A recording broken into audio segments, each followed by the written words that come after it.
Chapter 8. Everyone was cheerful as the Dawn Treader sailed from Dragon Island. They had fair winds as soon as they were out of the bay, and came early next morning to the unknown land which some of them had seen when flying over the mountains while Eustace was still a dragon. It was a low green island inhabited by nothing but rabbits and a few goats, but from the ruins of stone huts and from blackened places where fires had been, they judged that it had been peopled not long before. There were also some bones and broken weapons. Pirates' work, said Caspian. Or the dragons, said Edmund. The only other thing they found here was a little skin boat or coracle on the sands. It was made of hide stretched over a wicker framework. It was a tiny boat, barely 4 feet long, and the paddle which still lay in it was in proportion. They thought that either it had been made for a child, or else that the people of that country had been dwarves. Reepicheep decided to keep it, as it was just the right size for him, so it was taken on board. They called that land Burnt Island and sailed away before noon.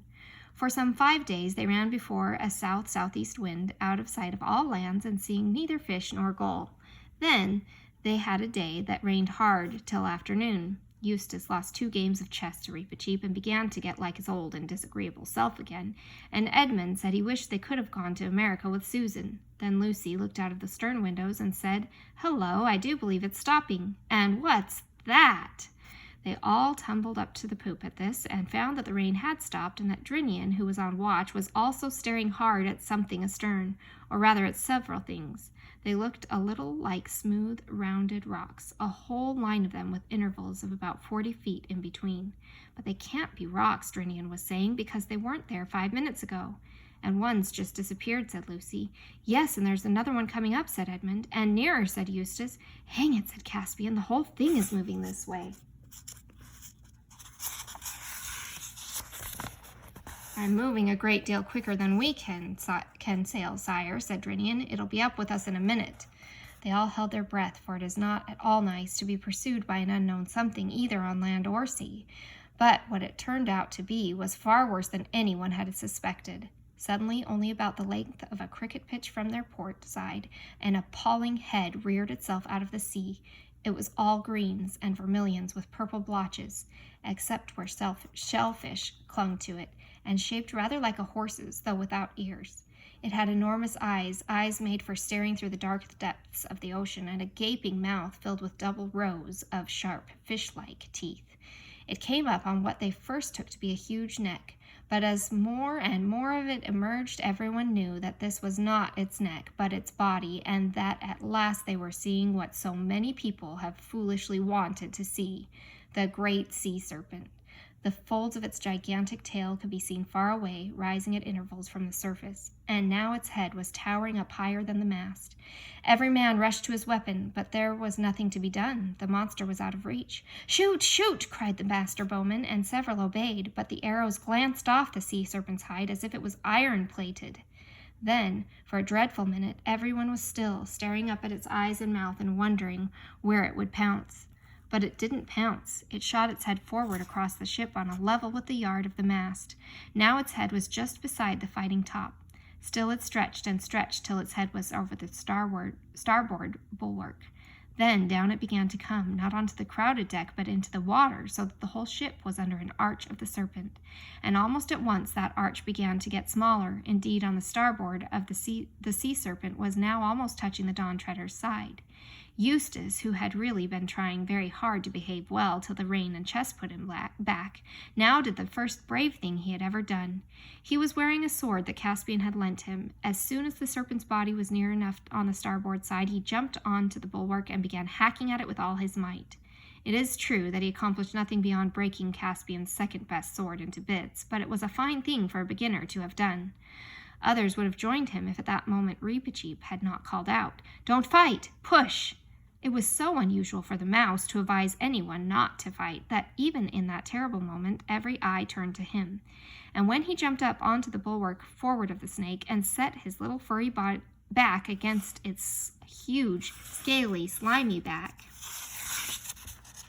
and began pushing as hard as he could. Quite a number of people saw what he meant and rushed to both sides of the ship to do the same.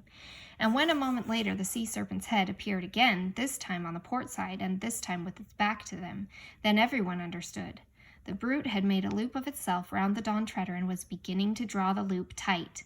When it got quite tight, snap, there would be floating matchwood where the ship had been, and it could pick them out of the water one by one. Their only chance was to push the loop backward till it slid over the stern, or else, to put the same thing another way, to push the ship forward out of a loop.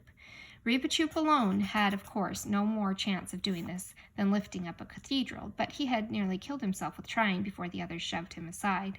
Very soon the whole ship's company, except Lucy and the mouse, which was fainting, was in two long lines along the two bulwarks, each man's chest to the back of the man in front, so that the weight of the whole line was in the last man pushing for their lives. For a few sickening seconds, which seemed like hours, nothing appeared to happen. Joints cracked, sweat dropped, breath came in grunts and gasps. Then they felt that the ship was moving. They saw that the snake loop was further from the mast than it had been, but they also saw that it was smaller, and now the real danger was at hand. Could they get it over the poop, or was it already too tight? Yes, it would just fit. It was resting on the poop rails. A dozen or more sprang up on the poop. This was far better. The sea serpent's body was so low now they could make a line across the poop and push side by side. Hope rose high till everyone remembered the high carved stern, the dragon tail of the Dawn Treader. It would be quite impossible to get the brute over that. "An axe!" cried Caspian hoarsely, "and still shove!" Lucy, who knew where everything was, heard him where she was standing on the main deck, staring up at the poop. In a few seconds she had been below, got the axe, and was rushing up the ladder to the poop. But just as she reached the top, there came a crashing noise like a tree coming down, and the ship rocked and darted forward. For at that very moment, whether because the sea serpent was being pushed so hard, or because it foolishly decided to draw the noose tight, the whole of the carved stern broke off, and the ship was free. The others were too exhausted to see what Lucy saw. There, a few yards behind them, the loop of the sea serpent's body got rapidly smaller and disappeared into a splash. Lucy always said, but of course she was very excited at the moment, and it may have only been her imagination, that she saw a look of silly satisfaction on the creature's face. What is certain is that it was not a very smart animal, for instead of pursuing the ship, it turned its head round and began nosing all along its own body as if it expected to find the wreckage of the Dawn Treader there. But the Dawn Treader was already well away, running before a fresh breeze, and the men lay and sat panting and groaning all about the deck, till presently they were able to talk about it and then to laugh about it, and raised a cheer, and everyone praised the valor of Eustace, though it hadn't done any good, and of Reepichoop. After this, they sailed for 3 days more, and saw nothing but sea and sky. On the 4th day, the wind changed to the north, and the seas began to rise. By the afternoon, it had nearly become a gale, but at the same time they sighted land on their port bow. "By your leave, sire," said Drinian, "we will try to get under the lee of that country by rowing and lie in the harbor, maybe till this is over." Caspian agreed, but a long row against the gale did not bring them to land before evening. By the last light of that day, they steered into a natural harbor and anchored, but no one went ashore that night. In the morning, they found themselves in the green bay of a rugged, lonely-looking country, which sloped up to a rocky summit. From the windy north, beyond that summit, clouds came streaming rapidly. They lowered the boat and loaded her with any of the water casks, which were now empty. "Which stream shall we water at, Drinian?" said Caspian, as he took his seat in the stern sheets of the boat. There seemed to be two coming down into the bay. "It makes little odds, sire," said Drinian, "but I think it's a shorter pull to that one on the starboard, the eastern one." "Here comes the rain," said Lucy. "I should think it does," said Edmund, for it was already pelting hard. "I say, let's go to the other stream. There are trees there, and we'll have some shelter." "Yes, let's," said Eustace. "No point in getting wetter than we need." But all the time Drinian was steadily steering to the starboard, like tiresome people in cars who continue at 40 miles an hour while you're explaining to them they are on the wrong road. "They're right, Drinian," said Caspian. "Why don't you bring her head round and make for the western stream?" "As your majesty pleases," said Drinian a little shortly. He had had an anxious day with the weather yesterday, and he didn't like advice from landsmen. But he altered course, and it turned out afterwards that it was a good thing he did.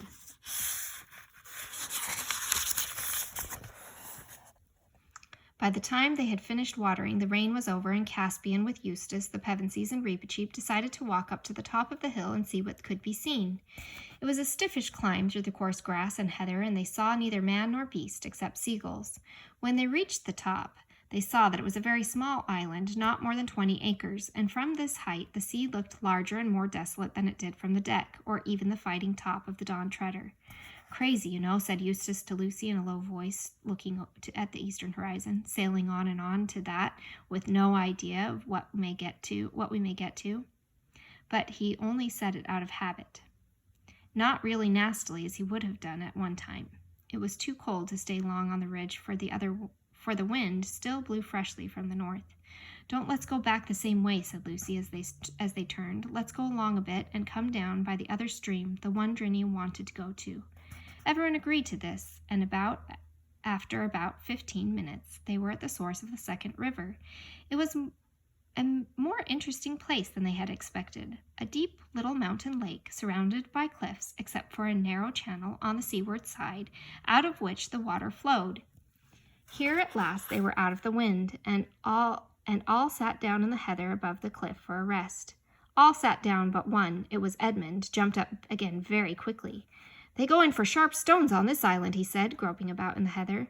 "Where is that wretched thing? Ah, now I've got it. Hullo, it wasn't a stone at all. It's a sword hilt. No, by Jove, it's a whole sword, what the rust has left of it. It must have lain here for ages." "Narnian too, by the look of it," said Caspian, and they all crowded round. "I'm sitting on something too," said Lucy, "something hard." It turned out to be the remains of a mail shirt. By this time everyone was on hands and knees, feeling in the thick heather in every direction. Their search revealed one by one a helmet, a dagger, a few coins, not Calorman crescents, but genuine Narnian lions, and trees such as you might see any day in the marketplace of Beaversdam or Baruna. "Looks as if this might be all that's left of one of our 7 lords," said Edmund. "Just what I was thinking," said Caspian. "I wonder which it was. There's nothing on the dagger to show, and I wonder how he died." "And how we are to avenge him," added Reepicheep.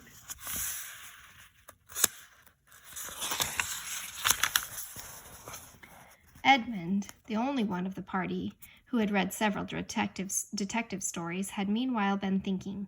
"Look here," he said, "there's something very fishy about this. He can't have been killed in a fight." "Why not?" asked Caspian. "No bones," said Edmund. "An enemy might take the armor and leave the body, but who ever heard of a chap who'd won a fight carrying away the body and leaving the armor?" "Perhaps he was killed by a wild animal," Lucy suggested. "It'd be a clever animal," said Edmund, "that would take a man's mail shirt off." "Perhaps a dragon," said Caspian. "Nothing doing," said Eustace. "A dragon couldn't do it. I ought to know." "Well, let's get away from the place anyway," said Lucy. She had not felt like sitting down again since Edmund had raised the question of bones. "If you like," said Caspian, getting up. "I don't think any of this stuff is worth taking away." They came down and round to the little opening where the stream came out of the lake, and stood looking at the deep water within the circle of cliffs. If it had been a hot day, no doubt some would have been tempted to bathe, and everyone would have had a drink. Indeed, even as it was, Eustace was on the very point of stooping down and scooping up some of the water in his hands, when Reepicheep and Lucy, both at the same moment, cried, "Look!" So he forgot about his drink and looked into the water. The bottom of the pool was made of large grayish-blue stones, and the water was perfectly clear, and on the bottom lay a life-sized figure of a man made apparently of gold. It lay face downward with its arms stretched out above its head. And it so happened that as they looked at it, the clouds parted and the sun shone out. The golden shape was lit up from end to end. Lucy thought it was the most beautiful statue she had ever seen. "Well," whistled Caspian, "that was worth coming to see. I wonder, can we get it out?" "We can dive for it, sire," said Reepicheep. "No good at all," said Edmund. "At least if it's really gold, solid gold, it'll be far too heavy to bring up. And that pool's 12 or 15 feet deep if it's an inch. Half a moment, though. It's a good thing I've brought my hunting spear with me. Let's see what the depth is like. Hold on to my hand, Caspian, while I lean out over the water a bit." Caspian took his hand, and Edmund, leaning forward, began to lower his spear into the water. Before it was halfway in, Lucy said, "I don't believe the statue is gold at all. It's only the light. Your spear looks just the same color." "What's wrong?" asked several voices at once, for Edmund had suddenly let go of the spear. "I couldn't hold it," gasped Edmund. "It seemed so heavy." "And there it is on the bottom now," said Caspian, "and Lucy is right. It looks just the same color as the statue." But Edmund, who appeared to be having some trouble with his boots, at least he was bending down and looking at them, straightened himself all at once and shouted out in the sharp voice which people hardly ever disobey, "Get back! Back from the water, all of you, at once!" They all did, and stared at him. "Look," said Edmund, "look at the toes of my boots." "They look a bit yellow," began Eustace. "They're gold, solid gold," interrupted Edmund. "Look at them, feel them. The leather's pulled away from it already, and they're as heavy as lead." "By Aslan," said Caspian, "you don't mean to say—" "Yes, I do," said Edmund. "The water turns things into gold. It turned the spear into gold, that's why it got so heavy. And it was just lapping against my feet. It's a good thing I wasn't barefoot. And it turned the toe caps into gold.